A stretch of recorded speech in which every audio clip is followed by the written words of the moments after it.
मोहम्मद और आयशा की शादी कब, कैसे और किन हालातों में हुई थी, और क्या आयशा सचमुच इस शादी के लायक थी? मोहम्मद की जिंदगी बयान करती इस सीरीज में अब वक्त आ गया है उस अहम किस्से का जब इन दोनों की शादी हुई थी, जिसमें नबी की उम्र अब लगभग 54 साल है। खदीजा मर चुकी है और मोहम्मद अब जन्नत के बाद जमीन पर भी खदीजा की सौतने लाने का ख्वाब सजा रहा है। जानेंगे पूरा वाकया आज की वीडियो में पूरे रेफरेंसेस के साथ, तो बने रहिए वीडियो के आखिर तक और शुरू करते हैं इंसानियत के नाम से।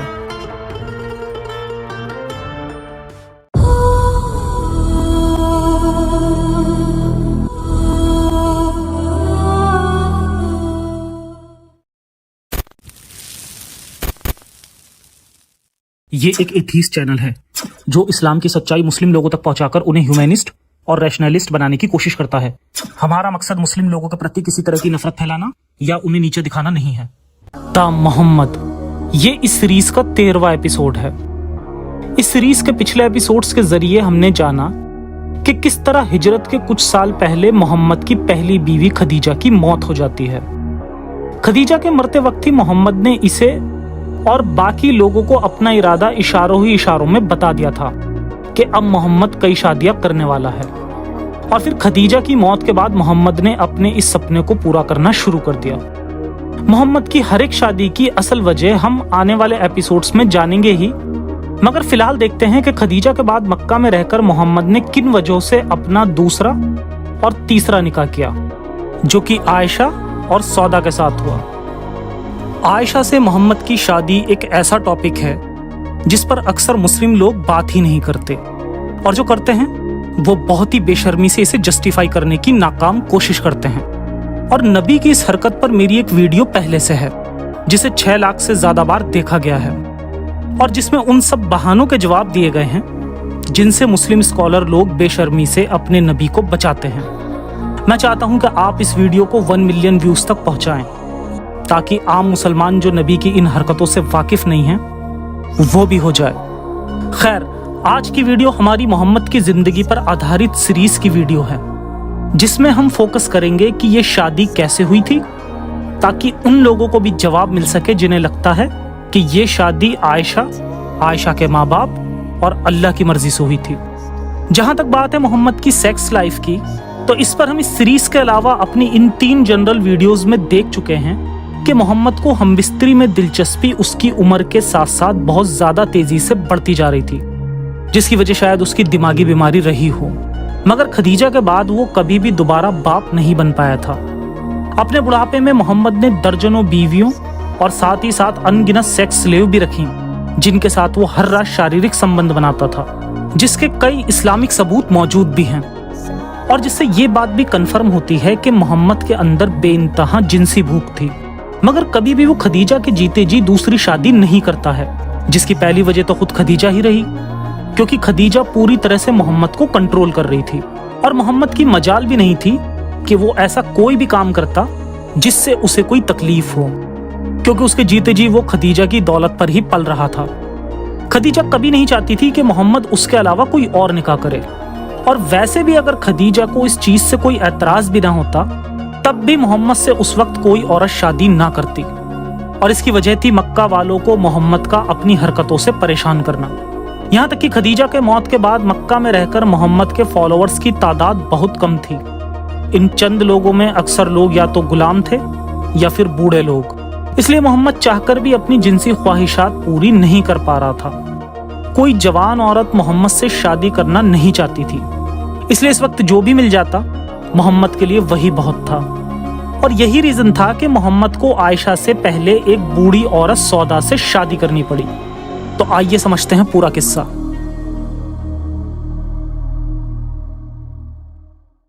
बूढ़ी औरत सौदा से शादी और फिर बच्ची आयशा से शादी। सबसे पहला किरदार इस कहानी में आता है खौला बिनते अल हकीम का। ये रिश्ते में मोहम्मद की खाला यानी मौसी थी। खौला ने ही मोहम्मद को मशवरा दिया कि वो सौदा से निकाह कर ले, जिससे तुम्हें अपने बच्चों की परवरिश करने के लिए एक औरत मिल जाएगी। सौदा एक बूढ़ी और वजनदार औरत थी। जो कि इस्लाम कबूल कर चुकी थी। खौला के कहने पर मोहम्मद ने ये निकाह कर लिया और इस तरह खदीजा के बाद मोहम्मद की दूसरी शादी सौदा से हो जाती है, क्योंकि उस वक्त चाहकर भी मोहम्मद के पास कोई और चारा नहीं था। उस वक्त कोई भी कम उम्र औरत मुसलमान नहीं हुई थी जिससे मोहम्मद निकाह कर सकता। इसीलिए मजबूरी में आकर मोहम्मद ने इनसे निकाह कर लिया, वरना मोहम्मद को सौदा से निकाह करने में कोई भी दिलचस्पी नहीं थी। और इसी वजह से आगे चलकर हिजरत के बाद जब मोहम्मद के पास कई सारी कम उम्र की बीवी आ गई तो मोहम्मद ने सौदा को एक बोझ समझते हुए उसे तलाक देने लगा। और इस तलाक की वजह सिर्फ यही थी कि मोहम्मद सौदा के साथ नहीं बल्कि कम उम्र की बीवियों और लौंडियों के साथ चाहता था। सौदा के साथ निकाह तो उसकी बस एक वक्ती मजबूरी थी। तब तक सौदा भी मोहम्मद को अच्छी तरह से समझ चुकी थी, इसलिए उम्र के इस पड़ाव में तलाक से बचने के लिए उसने मोहम्मद को एक ऑफर दिया, जो कि मोहम्मद ने मान भी लिया। सौदा का ऑफर था कि वो उसे तलाक ना दे, बदले में चाहे तो उसकी बारी सबसे कम उम्र की बीवी आयशा को दे दे। और फिर मोहम्मद को ये शर्त मंजूर हो गई और उसने सौदा को तलाक ना देकर आयशा के साथ उसकी बारी बदल ली। खैर, खौला ने ही हिजरत से पहले मोहम्मद को एक और मशवरा दिया कि वो अपने साथी अबू बकर की बेटी आयशा से निकाह कर लें, जो कि उस वक्त सिर्फ एक छोटी बच्ची थी, क्योंकि इन्हें डर था कि मोहम्मद की हर मुसीबतों में खड़ा होने वाला अबू बकर भी कहीं इस्लाम ना छोड़ दे। जैसा कि कई सारे लोग अक्सर इस्लाम कबूल करने के बाद मोहम्मद की बहकी बहकी बातें सुनकर इस्लाम से फिर जाया करते थे, और जैसा कि वाक़े मेराज पर भी मोहम्मद के उड़न घोड़े वाली कहानी सुनकर कई सारे मुस्लिमों ने इस्लाम छोड़ दिया था, जो कि हम आने वाले एपिसोड्स में तफसीर से जानेंगे। मोहम्मद को डर था कि कहीं उसका सबसे करीबी साथी अबू बकर भी इस्लाम से ना फिर जाए, इसीलिए आयशा से निकाह करके वो अबू बकर से रिश्तेदारी जोड़ना चाहता था, ताकि आगे चलकर अबू बकर चाह के भी मोहम्मद का साथ ना छोड़े। और साथ ही साथ मोहम्मद को एक कम उम्र की लड़की से शादी करने की भी भूख थी, जो कि अबू बकर की बेटी से निकाह करके पूरी हो सकती थी। इसीलिए खौला के इस मशवरे पर मोहम्मद खुश हुआ और फिर इसने खौला को अबू बकर के घर आयशा का हाथ मांगने भेजा। तारीख अल तबरी में लिखा है, खौला अबू बकर के घर जाती है, जहां उन्हें घर पर आयशा की माँ दिखी। खौला ने आयशा की माँ से कहा कि मोहम्मद तुम्हारी बेटी आयशा के साथ शादी करना चाहता है और मैं यहाँ आयशा का हाथ मांगने आई हूँ। अबू बकर वहां आया तो ये बात सुनकर परेशान हुआ और कहता है कि आयशा तो रिश्ते में मोहम्मद की भतीजी है, ये शादी जायज नहीं हो सकती। अबू बकर की ये बात दुरुस्त थी। इसके उलट ये झूठा प्रोपेगेंडा किया जाता है और ऐसे शो किया जाता है कि अबू बकर भी बहुत खुश था अपनी कम उम्र की बच्ची की शादी एक बुढ़े से कराकर, वो भी सिर्फ इसीलिए कि वो बुढ़ा एक नबी है। बल्कि इसके उलट अबू बकर ने कई सारी वजह मोहम्मद के सामने रखी, जिनके जरिए उसने इस शादी से अपनी नाखुशी जाहिर की। तारीख अल तबरी में आगे लिखा है, अबू बकर की ये बातें सुनकर खौला मोहम्मद के पास वापस चली जाती है और मोहम्मद से कहती है कि अबू बकर ने कहा है कि वो तुम्हारे भाई जैसा है, तो तुम अपनी भतीजी से कैसे शादी करोगे। इसके बाद मोहम्मद ने खौला से कहा कि जाओ और अबू बकर से कहो कि सिर्फ और सिर्फ दीन के मामले में मेरा भाई है और मेरे लिए जायज है कि मैं आयशा से निकाह करूं। यही बात कई हदीसों से पता चलती है, जिसमें अबू बकर मोहम्मद से मना करता है कि वो आयशा से शादी ना करे क्योंकि तुम मेरे भाई हो, जिसके जवाब में मोहम्मद कहता है कि तू मेरा भाई वाई नहीं है। सही बुखारी की कई हदीसों में आता है कि मोहम्मद ने अबू बकर की बेटी आयशा से शादी करने के लिए एक बहाना ये भी दिया था कि ये निकाह मैं अल्लाह के कहने पर कर रहा हूँ। आयशा कहती है कि मोहम्मद ने मुझसे कहा कि तुम मुझे 2 बार ख्वाब में दिखाई गई हो, मैंने देखा कि तुम एक रेशमी कपड़े में लिपटी हुई हो और मुझे कहा जा रहा है कि ये आपकी बीवी हैं, इनका चेहरा खोलिए। मैंने चेहरा खोलकर देखा तो वो तुम थी आयशा। अब यहाँ ड्रामेबाजी देखें, अल्लाह ने कभी भी मोहम्मद को ऐसा कोई सपना नहीं दिखाया जिसमें अल्लाह ने कोई ढंग की बात बोली हो, और ना ही कोई ऐसी चीज जिससे इंसानियत का कोई भला हुआ हो। बल्कि इसको उलट अल्लाह यहाँ मोहम्मद को सपने में वो काम अंजाम देने के लिए कह रहा है जिसकी वजह से सबसे ज्यादा मोहम्मद की बदनामी होती है, और लोग सबसे ज्यादा इसी वजह से अल्लाह के इस मजहब को छोड़कर भी चले जाते हैं। जब मोहम्मद ने अबू बकर के सामने आयशा से निकाह की बात रखी तो यहाँ अबू बकर एक और बहाना देता है जिससे वो मोहम्मद से अपनी जान छुड़ा पाए। तबकात इब्ने साद में लिखा है, जब मोहम्मद किसी भी हालत में बाज नहीं आया तो अबू बकर ने कहा कि मैंने तो भला आयशा के बारे में मुतीम के छोटे बेटे जुबैर को जबान दे दी है ताकि वो दोनों बड़े होकर शादी कर लें। ये बात सुनकर मोहम्मद ने कहा कि उससे कहो कि आयशा का ख्याल छोड़ दे और वो अपने बेटे के लिए कोई और लड़की ढूंढ ले। इसके बाद मजबूरन अबू बकर मुतीम के घर जाता है और उससे आयशा और जुबैर की इस मंगनी को तोड़ देता है। और फिर इसके बाद मोहम्मद ने, जिसकी उम्र 53-54 साल थी, एक 6 साल की मासूम बच्ची से शादी कर ली। आयशा की मर्जी और मैच्योरिटी। उस वक्त आयशा एक छोटी सी बच्ची थी जो कि इन सब बातों से बिल्कुल अनजान थी और बाहर बच्चों के साथ खेल रही थी। तबकात इब्ने साद में बाकायदा लिखा हुआ है, इस शादी के लिए मोहम्मद ने इन लोगों को 50 दिरहम दिए थे और आयशा बिल्कुल ही अनजान थी और बाहर अपनी सहेलियों के साथ खेल रही थी कि तभी उसका हाथ पकड़कर घर लाया गया और फिर तुरंत इसकी शादी मोहम्मद से करा दी गई। अब जैसा कि इस हदीस में हमने देखा कि आयशा को तो पता भी नहीं था कि उसके साथ कुछ ही पलों में क्या होने वाला है, तो भला इस बात की क्या गारंटी कि इस शादी के लिए उसका कंसेंट लिया होगा, क्योंकि ये बात किसी भी हदीस में बिल्कुल साफ अल्फाज में नहीं लिखी कि आयशा ने शादी से पहले कहा हो कि हाँ मुझे मोहम्मद से ये निकाह कबूल है, बल्कि उसके उलट ये बातें मौजूद हैं कि जब आयशा की उम्र 6 साल की थी तब शादी के वक्त वो अनजान थी, और जब 9 साल की उम्र में हिजरत के बाद जब मोहम्मद आयशा को अपने घर लेने आए तब भी आयशा अनजान थी। तबकात में लिखा है, मुझे तो भला मालूम भी ना था कि मेरा निकाह भी करा दिया गया है, यहाँ तक कि मुझे पकड़कर घर ले जाया गया और घर में ही मुझे रोक लिया गया। फिर पता चला कि मेरा निकाह हो गया है। मैंने इस बारे में अपनी अम्मी से पूछा, इन्होंने मुझसे कहा कि हाँ अब तुम्हारा निकाह हो गया है। यानी ये बात बिल्कुल साबित है कि निकाह के लिए आयशा से मंजूरी नहीं ली गई थी, बल्कि आयशा इस शादी से अनजान थी। और ये बात इस्लामिक हिस्ट्री और कई सारे फतवों से साबित है, जिसमें छोटी नाबालिग बच्चियों से टेम्परेरी मैरिज की गई और इस शादी के लिए उस नाबालिग बच्चियों से कंसेंट नहीं लिया जाता, बल्कि उसके बाप की रजामंदी ली जाती है। बिल्कुल इसी तरह आयशा के निकाह में अबू बकर राजी हो गया, इसीलिए आयशा का कंसेंट जरूरी नहीं क्योंकि वो नाबालिग है। यानी उस बच्ची से निकाह किया जा रहा है जिसे अभी कम अकल समझकर उसकी मंजूरी लेना भी जरूरी नहीं। मगर ऐसी बच्चियों के साथ सोना जायज है। जी हाँ, अक्सर करके ये कहा जाता है कि मोहम्मद ने आयशा से 6 साल की उम्र में निकाह किया और 9 साल की उम्र में इस शादी को कंज्यूमेट किया, मगर इसका ये मतलब नहीं कि मोहम्मद ने अपनी ठरक को निकाह करने के 3 साल तक काबू किया हो, और बल्कि रुखसती होने से पहले मोहम्मद ने किसी भी तरह का रिलेशन नहीं बनाया, बल्कि मोहम्मद ने कभी भी अपनी ठरक पर कंट्रोल नहीं किया और 6 साल की उम्र से ही मोहम्मद ने आयशा के साथ रात गुजारनी शुरू कर दी थी। जी हाँ, बुखारी की एक हदीस में आता है कि आयशा कहती है कि जब से मैं बालिग हुई हूँ मैंने अपने माँ बाप को दीन इस्लाम पर पाया और कोई भी दिन ऐसा ना गुजरता था जिस दिन मोहम्मद मेरे घर दोनों वक्त यानी सुबह और शाम ना आते हों। इसके अलावा सऊदी अरब के ग्रैंड मुफ्ती के फतवे से ये बात साबित है, जिसमें साफ लिखा है कि मोहम्मद आयशा के साथ जब वो सिर्फ 6 साल की थी उसके साथ थाइंग किया करता था। थाइंग क्या होता है वो मुझे बताने में भी शर्म आ रही है और शायद यूट्यूब भी मुझे ये बताने की परमिशन नहीं देगा, लेकिन आपको इसकी डेफिनेशन दिखा देता हूँ और कमेंट सेक्शन में आपको इस फतवे का लिंक भी मिल जाएगा जो आप खुद से वेरीफाई कर सकते हैं। ये अमल सुन्नियों में नहीं शियाओं में भी मिलता है। शियाओं के खोमेनी के फतवे के अकॉर्डिंग भी ये काम पूरी तरह से जायज़ है कि अगर कोई लड़की प्यूबर्टी तक नहीं पहुंची तो शरीयत के हिसाब से उसके साथ थाइंग करना जायज़ है। इस फतवे का लिंक भी आपको डिस्क्रिप्शन में मिल जाएगा। खुद खोमेनी ने भी मोहम्मद की इसी सुन्नत पर अमल करते हुए कई टेम्परेरी मैरिज नाबालिग बच्चियों से की और इन बच्चियों से जबरदस्ती के इस निकाह में उन बच्चियों के बाप राजी थे जो अपने ईमान के अंधेपन के चक्कर में इस निकाह से राजी हो गए थे। और यही हाल आयशा की शादी के वक्त अबू बकर के साथ भी हुआ, जिसमें शादी के लिए आयशा पूरी तरह से अनजान थी और अबू बकर को भी मजबूरी में आकर अपनी बेटी का सौदा करना पड़ा, क्योंकि अब अबू बकर के पास सिर्फ 2 ही चारे थे।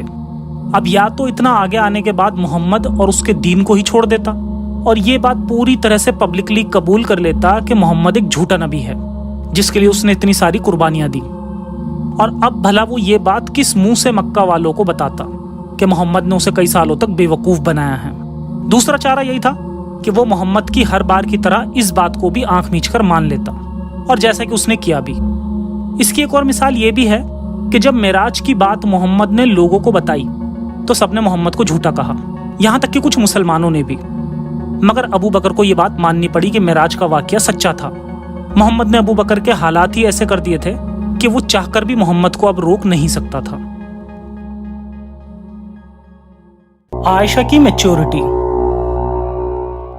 ہم یہ تو جان ہی چکے ہیں کہ 6 سال کی عائشہ کی شادی جب بڈھے محمد سے ہوئی تو وہ بالکل انجان معصوم بچی تھی. کنسرن تو بہت دور کی بات ہے. کہا جاتا ہے کہ عائشہ کی رخصتی تب ہوئی جب وہ میچور ہو گئی. تو کیا 9 سال کی عائشہ سچ مچ میچور ہو گئی تھی؟ اب تھوڑا سا عائشہ کی میچورٹی پر نظر ڈال لیتے ہیں اور دیکھتے ہیں کہ جب وہ 9 سال کی شادی ہو کر محمد کے گھر آئی تو کیا کچھ ہوا جس سے اس کے بچپنے کا پتہ چلتا ہے. یہ قصے مدینہ کے ہیں جب محمد مکہ سے بھاگ کر مدینہ جا کر رہنے لگا تھا، جسے ہم آنے والے ایپیسوڈز میں ڈیٹیل میں جانیں گے. عائشہ کی رخصتی سے ریلیٹڈ بخاری کی کئی حدیثیں ہیں اور ان حدیثوں کے مطابق جیسے 6 سال کی عائشہ شادی کے وقت باہر کھیل رہی تھی، ویسے ہی 9 سال کی عائشہ بھی اپنی رخصتی کے وقت بھی گھر کے باہر ہی کھیل رہی تھی. ان میں آتا ہے، پھر ایک دن میری والدہ ام رومان آئیں. اس وقت میں اپنی چند سہیلیوں کے ساتھ جھولا جھول رہی تھی. انہوں نے مجھے پکارا تو میں حاضر ہو گئی. مجھے کچھ بھی معلوم نہیں تھا کہ میرے ساتھ ان کا کیا ارادہ ہے. آخر انہوں نے میرا ہاتھ پکڑ کر گھر کے دروازے کے باہر کھڑا کر دیا اور میرا سانس پھولا جا رہا تھا.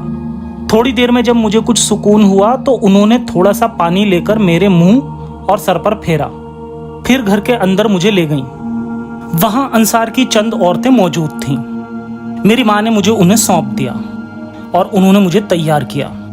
اس کے بعد دن چڑھے اچانک رسول اللہ میرے پاس تشریف لائے اور میری عمر اس وقت 9 سال تھی اور پھر عائشہ کی رخصتی بھی ہو گئی. یہ بچپنا یہی نہیں بلکہ رخصتی کے بعد کی بھی عائشہ کی کئی حدیث ملتی ہیں جس میں وہ محمد کے گھر بھی اپنی سہیلیوں کے ساتھ اور گڑیوں کے ساتھ کھیلتی تھی. اس کے علاوہ ہجرت کے کئی سال بعد عائشہ پر جب زنا یعنی ویابچار کا آروپ لگا اور اس وقت جو صحابہ عائشہ کے فیور میں تھے انہوں نے بھی عائشہ کو مینٹلی امیچور بتایا. بریرہ نے کہا کہ میں ایسی کوئی چیز نہیں جانتی جس سے عائشہ پر عیب لگایا جا سکے. اتنی بات ضرور ہے کہ وہ امیچور لڑکی ہے کہ آٹا گوندتی ہے اور پھر جا کے سو جاتی ہے اور بکری آ کر اسے کھا لیتی ہے. ساتھ ہی ساتھ ہجرت کے کئی سالوں بعد بھی عائشہ کا بیہیویئر اور بھی زیادہ امیچور تھا. عائشہ نے بیان کیا کہ میں حبشہ کے ان لوگوں کو دیکھ رہی تھی جو مسجد میں جنگی کھیل کا مظاہرہ کر رہے تھے. آخر میں ہی اکتا گئی. اور پھر عائشہ اپنے بارے میں کہتی ہے، اب تم سمجھ لو ایک کم عمر کی لڑکی جس کو کھیل تماشے دیکھنے کا بڑا شوق ہے کتنی دیر تک دیکھتی رہی ہوگی. یعنی اس حدیث میں عائشہ خود ہی اپنے آپ کو کم عمر بتا رہی ہے. اور اسی حدیث کی تفسیر میں لکھا ہے کہ یہ ہجری کے 7 سال بعد کا واقعہ ہے اور عائشہ کی عمر اس وقت 16 سال کی تھی. ان سب واقعوں سے ہمیں عائشہ کے امیچور ہونے کا پتہ چلتا ہے. اس شادی کو کسی بھی صورت میں جسٹیفائی نہیں کیا جا سکتا. کچھ لوگ اپنی مذہبی ایگو کو بچانے کے لیے کہتے ہیں کہ اس وقت ایسی شادی عام بات تھی. اب سوال یہ ہے کہ اگر یہ عام بات تھی تو محمد کو خود بھی اپنی چھوٹی بچی کی شادی کرنے میں کوئی پرابلم نہیں ہونی چاہیے تھی. لیکن ایسا نہیں ہوا. جی ہاں، منافق محمد جس نے خود 54 سال کی عمر میں 6 سال کی عائشہ سے شادی کی، وہی محمد اپنی بیٹی کی بچپن میں شادی کرنے کے خلاف تھا. ابو بکر اور عمر نے محمد کی بیٹی فاطمہ سے شادی کے لیے محمد سے اس کا ہاتھ مانگا، مگر محمد نے یہ کہہ کر منع کر دیا کہ ابھی اس کی عمر بہت کم ہے. محمد کی بیٹی فاطمہ کی ڈیٹ آف برتھ کی 2 الگ الگ روایت ہیں جس میں آپس میں قریب 10 سال کا فرق ہے. فاطمہ اور علی کی شادی کی کنفرم تاریخ 2 ہجری 624 عیسوی ہے. جس وقت فاطمہ کا نکاح ہوا اس وقت اس کی عمر یا تو 9 یا پھر 19 سال تھی. یہاں اگر فاطمہ کی عمر 9 سال بھی مان لی جائے تب بھی محمد کے گناہ کو نہیں چھپایا جا سکتا، کیونکہ فاطمہ کی شادی جس سے ہوئی تھی یعنی علی، وہ اس وقت 24 سال کا نوجوان تھا.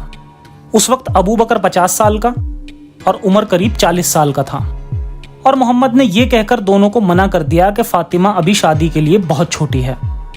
اگر فاطمہ کو 9 سال کا بھی مان لیا جائے تو محمد نے یہاں 40 سال کے اپنے دوست عمر کے ساتھ تو منافقت دکھائی، بلکہ 50 سال کے ابو بکر کے ساتھ بھی منافقت کا کھیل کھیلا، کیونکہ محمد تو عائشہ سے شادی کے وقت ابو بکر سے بھی زیادہ عمر کا تھا اور فاطمہ عائشہ سے زیادہ عمر کی تھی. محمد نے اپنے بنائے گھٹیا رول دوسرے لوگوں کی بیٹیوں کے ساتھ اپلائی کیے، جبکہ خود کی بیٹی کے لیے محمد ایسا نہیں سوچتا تھا. یہاں تک کہ جب علی نے فاطمہ سے شادی کے بعد دوسری شادی کرنی چاہی تو محمد نے علی کو دوسرا نکاح بھی نہیں کرنے دیا، جبکہ عام مسلمان کے لیے 4 بیویاں اور خود محمد نے درجنوں نکاح کیے تھے. جب علی دوسری شادی کرنے چلا تو محمد نے کہا کہ فاطمہ میرے جگر کا ٹکڑا ہے اور میں اسے سوتن کی تکلیف میں نہیں دیکھ سکتا. ये एक डबल स्टैंडर्ड के अलावा कुछ नहीं था। अपनी बेटी के हस्बैंड को 4 शादियां अलाउ नहीं की, लेकिन बाकी उम्मत की बेटियों को कर दी। अपनी बेटी की शादी जल्दी नहीं की, लेकिन खुद दूसरे लोगों की छोटी बच्चियों पर भी नजर रखता था। जी हाँ, सिर्फ आयशा ही नहीं, बल्कि एक बहुत ही छोटी मासूम बच्ची पर भी इसकी नजर थी, जो साबित होता है इस रेफरेंस से। सीरत इब्ने इसहाक और कंजुल अमाल में लिखा है कि मोहम्मद बच्चियों से शादी का इतना शौकीन था कि एक दिन उसने एक दूध पीती बच्ची को देखा और कहने लगा कि अगर अब्बास की ये बेटी बड़ी हो गई और मैं कुछ वक्त और जिंदा रहा तो मैं इससे शादी कर लूंगा। मगर इसके कुछ ही वक्त बाद खुद मोहम्मद की भी मौत हो जाती है। इसके अलावा मोहम्मद को अपनी सबसे छोटी बीवी आयशा की इतनी तमन्ना थी कि अपनी मर्जुल मौत में भी अपनी औरतों से कहता है कि वो आयशा के पास ही रुकेगा। मोहम्मद को मौत से डर लग रहा था, मगर वो जन्नत में भी आयशा के साथ होगा, ये सोचकर खुद को तसल्ली दिया करता था। मोहम्मद ने कहा, मुझे जन्नत में आयशा दिखाई गई ताकि मुझ पर मौत आसान हो जाए। तो ये था मोहम्मद और आयशा की शादी का वाकया, जिसमें ना सिर्फ हमने ये जाना कि शादी कैसे हुई थी, बल्कि मोहम्मद की मुनाफिकत यानी डबल स्टैंडर्ड भी देखा कि किस तरह मोहम्मद की खुद की बेटी तो मोहम्मद के लिए जिगर का टुकड़ा थी, लेकिन दूसरे ईमान वालों की बेटियों को मोहम्मद ने कुछ नहीं समझा। मोहम्मद से बेहतर तो आज का कोई आम इंसान भी होगा कि जो अगर दूसरे की बेटी के लिए कुछ अच्छा ना कर पाए तो कम से कम बुरा तो नहीं करता। मोहम्मद ने तो उन्हें सौतने दी, उनके मर्दों को उन्हें पीटने का हक दिया, उन्हें मर्दों की तरह सीधा तलाक देने का हक भी नहीं दिया, बल्कि उन्हें हिजाब नाम का अजाब दिया, उन्हें आधी दिमाग वाली कहा, उन्हें दोस्ती कहा, यहां तक कि उन्हें घर में रखने वाला पालतू जानवर तक कहा। क्या ऐसा एक इंसान एक नबी हो सकता है? बेशक ऐसा इंसान एक अच्छा इंसान कहलाने लायक भी नहीं, नबी होना तो दूर की बात है। तो क्या रीजन है कि आप मोहम्मद को अपना नबी मानते हो? रीजन बहुत क्लियर है, आज का इंसान अंधा नहीं है। अगर मोहम्मद को यह गंदा काम करते खुद देख लेता तो कब का उसे छोड़ देता, लेकिन उसके माँ बाप ने उसे बताया है कि मोहम्मद एक नबी था और दुनिया में सबसे बेहतर इंसान था, और आपका मजहब दुनिया का सबसे बेहतर मजहब है। यही बेहतरी आपकी ईगो बनती है। इसीलिए जब आपकी ही किताबों से आपको यह सब बताया जाता है तो भी आप नहीं मानते, क्योंकि आपकी ईगो आपके मजहब से जुड़ी होती है, जो आपको सोचने नहीं देती। इसीलिए मजहब से पहले अपनी ईगो से बाहर निकलिए और किसी के हाथ का खिलौना ना बनकर आजाद ख्याल बनिए। जय हिंद, जय विज्ञान, इंसानियत हाफिज।